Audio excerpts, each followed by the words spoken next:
So we are live now. So hello everyone, this is 𝗍𝗵𝗁, founder and CEO of GoTrust. Together with me today is 𝗍𝗲𝗶𝗴𝗲. She is director of data privacy in 𝗍𝗲𝗶𝗴𝗲. So I would like Niru to give 2 words, small introduction, please. Then we can go forward. And yeah. Hi, good afternoon, everyone, and happy International Data Privacy Day to everyone. And if I have to explain myself in 2 words, then yes, I'm director in 𝗍𝗲𝗶𝗴𝗲. That's the shortest description. Yeah. A bit like what's a day-to-day activity, so we can at least put the foundation in place, so people will. Okay. So I come more from a compliance background, right? My journey started with all this CMMI audit back then information security.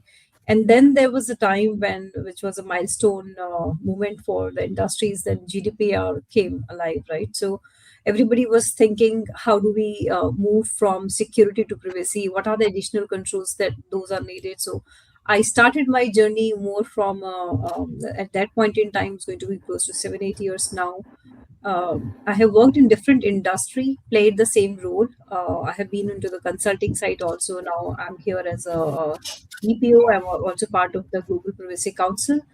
And my role being a tech company, 𝗍𝗲𝗶𝗴𝗲 is a tech company. So we have 5,000 odd customer. Being a tech company, we are providing a lot of solutions.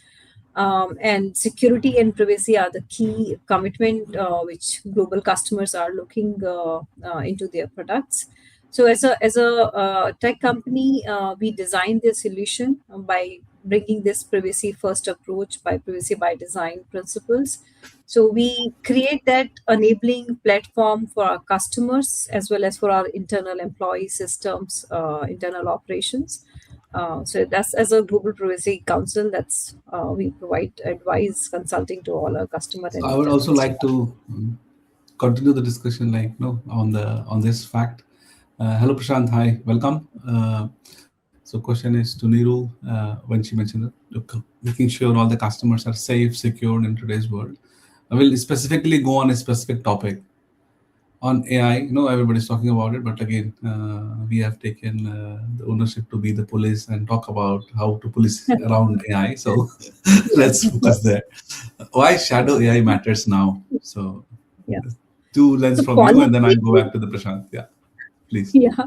So Himanshu, I would say from policy to policing, right? So when you are in compliance, so your role doesn't really end when you have a policy which says, okay, this is a data privacy policy or this is a AI governance policy. So there has to be control, there has to be governance, there has to be policing, some monitoring which tells what is actually happening. Is the implementation happening as per the policy or not, right? So the topic today, which you bring out, is a shadow AI. I think is a very important topic, especially the pace at which people are adopting AI. Right. So I think on every day we hear new tools, new models coming in, and especially working in a tech company, people are exploring a lot of these open source tool, and it's very challenging for a company to keep a track how people are integrating these open source API into their product development, and how it might lead to um, uh, some risk, right, which exists to data privacy and AI. So that's a very interesting, and this is a real problem. This is not really something a conceptual problem. This is a real problem for, I think, every industry working in a tech space. Oh, understood. So I think Understood. the governance problem has to be tackled with governance control as well as some technical controls with some technical support to help AI governance. I'm gonna ask the similar question to Prashant. Prashant is the CTO, CPO, you name it. He's a technical guy, and he's the one who is, managing the AI things around. So I will ask him, Prashant, what is shadow AI, first of all, so that we all understand So, in 2 lines. so basically, if we talk about in today's world, everyone is using the AI tools, right? If we talk about the organizational level, every organization is using the AI. People are using it for personal preferences also, and we are sharing a lot of sensitive information without knowing by ourselves using Claude Codes, ChatGPT, Gemini, and we are sharing the sensitive detail. This is the part of like shadow AI, which we are sharing the sensitive data, but we don't know in which way we are sharing, like sharing the code bases, sharing the files to translate, sharing the information to get some other information. These are the way which is the part of shadow AI. Okay, then continuing there. So thanks for adding what is shadow AI. What's the challenge there? One thing is very simple, right? Okay, I need to reply my email I got from boss, so I just copy paste my mail to Gemini and say, "Can you reply to this?" No, I did also a lot of that. So in the past, then we realized that all the data, my signature, the name, everything is gone, and then of course you get a very nice reply within seconds, which you have not. You would have not be able to write it, the perfect English and everything is there. But again, besides that,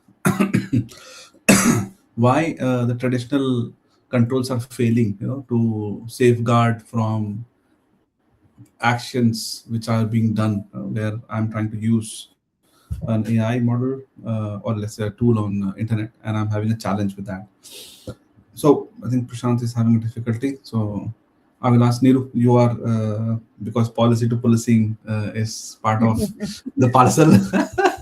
Why are we not able to control it? It's such a hot thing that we are not able to control any such activity while we are able to track the resources, hours, everything. Why not the AI part of it?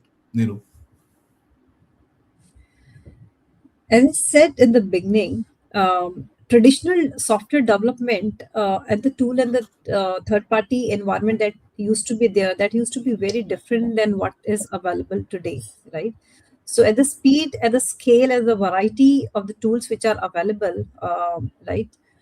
You give a prompt, and the prompt is going to give you the code, right? And the code may have a copyrighted IP infringement, right? If a developer is going to use it as it is, right? So people will start using these tools, which are for the sake of productivity. But if companies start using these tools, which are not really approved by the company, right? So any tool which is not approved by the company and people are using it in their day-to-day life at a personal level or maybe at their work deliverable level, that this is what shadow AI will cause harm, right? So if it is not really approved, we don't know what data they are going to process, on what data they have been trained, and all the prompts that we have given, how they have generated the data, and what is the credibility, right? So without knowing all this specificity, right, without having any legal security privacy view, it is leading to risk to the company, risk to the stakeholders, the customers, right, and to the user whose data is going to be exposed, right? And this is what traditional systems are not really capable of handling, this kind of complexity, right? And that's what there is a need to support AI governance with appropriate tools, right, which are capable of detecting, monitoring, and maybe blocking such kind of a integration of such API and data transfer. Correct, totally. So some examples were mentioned here: data leakage and privacy impact. So very simple one was prompt-based data exposure. Other one was model memory and retention risk, training on users provided inputs, cross-border data transfer via AI infrastructure. There's some basic examples are listed here, which is happening in today's world. And Riru, like you mentioned, that the implication of the privacy, that one of the examples not mentioned here was using the IP of someone else in your product without realizing that it is important, right? That's one of the very, very important things, and we see a lot of cases are happening in US especially on the content side of it, where the book was written by somebody else, and some pieces are copied, or certain pieces online which should not be online available. So that's happening a lot. So that's invalid consent usage without the consent people using it, not paying the copyright, basically violation of data minimization purpose limitations. So totally agreed. This is what is happening. Let's focus on another topic, which is regulatory and compliance exposure. If shadow AI is creating such a problem, what exposure organizations have? So We don't want to take Nagarro as an example, but in general, there's so much customers are there, right? 5,000, 10,000 customers are there with companies. Then, if employee is using an AI-based models to get certain piece of code, or not only code is a very common thing, but let's say write a specific article for the marketing and so on and so forth, there is a regulatory and compliance exposure to it, and the big time. So what impact do you see, with these kind of exposures which are happening, and of course how to stop them from happening? Of course we need solutions to stop them, but at least what kind of awareness are needed? So Neeru, if you can enlighten us a bit on that part, how you are tackling these kind of situations within your organization or other organizations where you have seen such things happening. I mean, both the things are important. Administrative controls and the technical control, right? When it comes to the administrative controls, having policies in place, having trainings in place, those things helps in a great deal, right? And then having a technical control, right? So, I mean, yes, there are data privacy laws, right? There are IP infringement laws. There are federal sectoral laws which applies to us, which applies to our customers, right? And in addition, there are contractual requirements, right? To all the service industry who are serving their customer, if they have access to their data, their documents, their information, if they are not going to protect that information, I mean, be it a AI world or a non-AI era. So those laws, those confidentiality, IP infringement, liability, accountability, those obligations were there and they are still applicable, right? Even if we are operating in a jurisdiction where EU AI Act is not applicable and doesn't really govern any other, standard. Those obligations, contractual obligation, will always be there, right? So to honor these contractual obligation, it is important for a company to track, right? What is the ecosystem, where the data is going, how people are going to, use the information which is trusted by your customers to you, right? So it is very important to train our people, to give them the tools, right? So that people are not going to those unapproved tools. So tell them what are the right tool for which they can use to record meetings, to create presentation, to summarize their documents, right? So in today's world, I think we cannot imagine people working without AI environment, right? So people would definitely need support. Ultimately, it's going to enhance our productivity. Companies are looking ways to improve productivity. So it means AI is going to be here.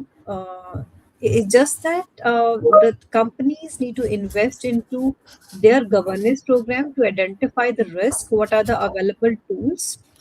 Which tools are best suited for their environment? Do their risk assessment, do their training, do their policing accordingly, so that you are minimizing the risk that we have spoken about, right? So that's Correct. what I would say, that would be the approach to Yeah. tackle. I think so. Key risk dimensions, I would like to give our listeners a bit more structure to that. So privacy and personal data risk, of course, you mentioned. Security and confidentiality risk was also discussed, and you mentioned that also. Ethical and automated decision making risk, the biasness, and because we're using open source, we don't know how the model is trained, so we just don't know the output is coming out in a correct way or not. Because wherever you are doing profiling of any user, we are not just aware of how it's being done. Of course, because of this, reputational and trust is big time. Because if you have customer complaints about IP infringement, it becomes a big problem. So we covered all this. There's one very interesting one was vendor and third party risk, because a lot of times it will happen that you are not doing any thing wrong. You have done everything in a perfect order, but your vendors are your suppliers are using the AI, and then while supplying you the code, the chain of command is broken, and therefore the risk is on the data fiduciary now, and that becomes also very critical piece. to be managed, and DPDPA, the TPRA, the third party risk assessment, is like one of the key aspects to be managed. So it looks like shadow AI is not part of DPDPA, but also if you look at the broader picture of it, it comes under the second or third layer, but it comes. And so that's another risk which we should mitigate and look how all the options to. One thing I would like to add, I mean, like companies are, in the race of pushing their AI to their consumers, right? And there are free AI features which are being pushed without even any notification, right? And people start using these tools, and maybe the IT team and the legal team would be informed later that something like that has happening. So we have an approved tool for a certain purpose, and that tool has given a free AI feature.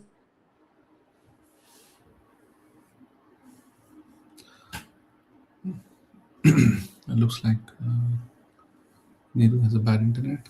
I can wait for a minute to let it complete.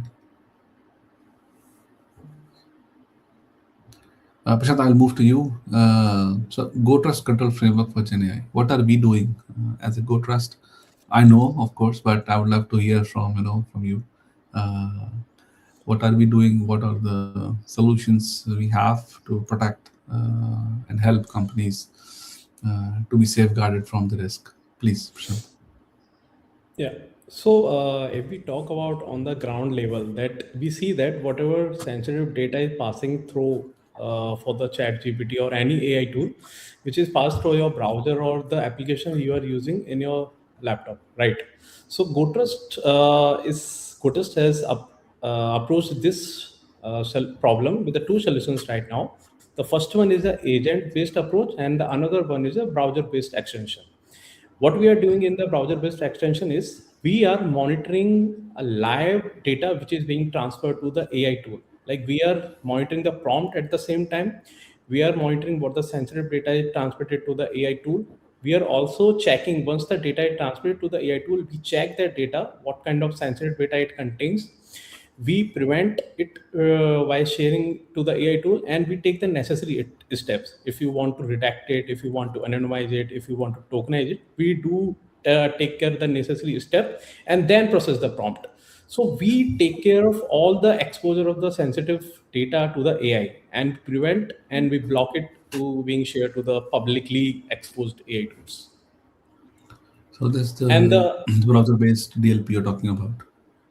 Yes, and the second one is agent-based DLP, in which we take care of all the sensitive data flowing through the system to the AI tools, like attaching the email attachments or sharing the files to the AI tools directly and browsing the data which contains the sensitive information. I have a question directly here. across. Is this limited to AI tools, or is it's like across any tool? Because AI tool Yeah, is it just. is. It is for everything. It is not just limited to AI tools. Whatever the submission is happening on the browser level or on the application level, it will monitor everything. Perfect. Does it also identify the LLM? I mean, where the data has been exposed, does it identify the data is going to some Gemini model or something? I mean, what is the level So of what they have, identification that what the solution, how it works is there is a control panel for the admin, which will be in case compliance team or whomsoever is the data owner or responsible for it. You configure the rules that okay, from this website can be Gemini, can be your other tools like GPT or others. The data has to be masked before it can be transferred to these browser-based applications. Second rule can be that data cannot be sent to these browser-based applications. And it can be anything: Gmail, YouTube, Gemini, whatever. Right? So you want to. so basically some API level integration has happened to some LLM that can be No. So identified. because let me. It is if you open Gemini on the browser, it is a browser-based application. If you open Gmail or Microsoft on the browser, it will be browser-based application. Same goes for ChatGPT. Same goes for YouTube. Anything. Now, how tool works is there is an extension to the Chrome, extension to the Edge.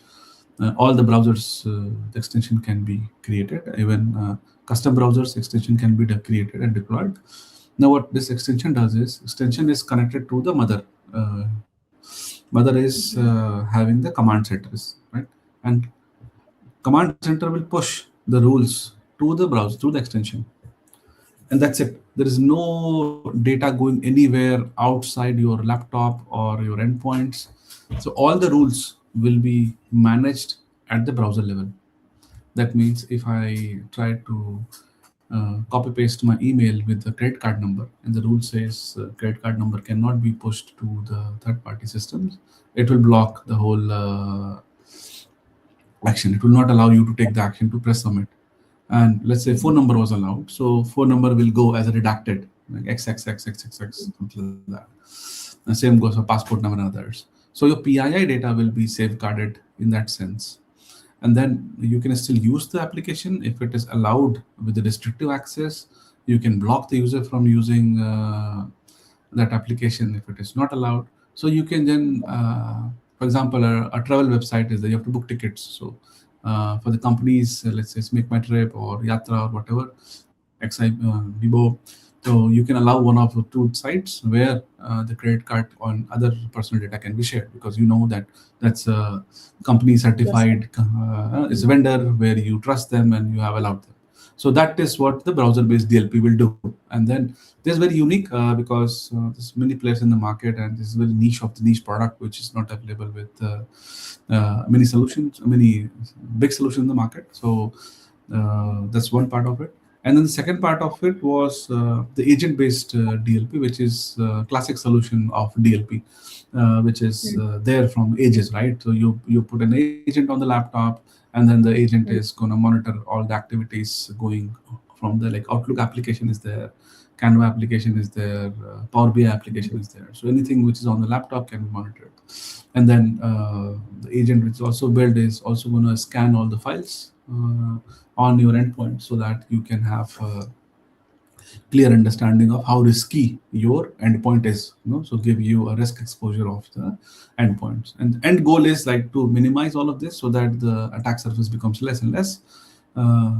So your laptop becomes less risky, and at the same time, when you communicate with the outside world, it also becomes very handy to do so by minimizing the risk for the company. So that's what the solution has been built around, basically. So it gives you that visibility, it gives you that control through the dashboards, that you can do the policy and policing together through the dashboard, right? Correct.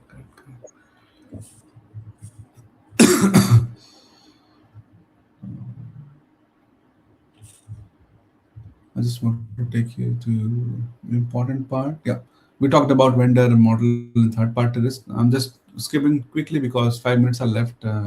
Not much time is there. It's a planned very time-effective session so that people can get the maximum out of it.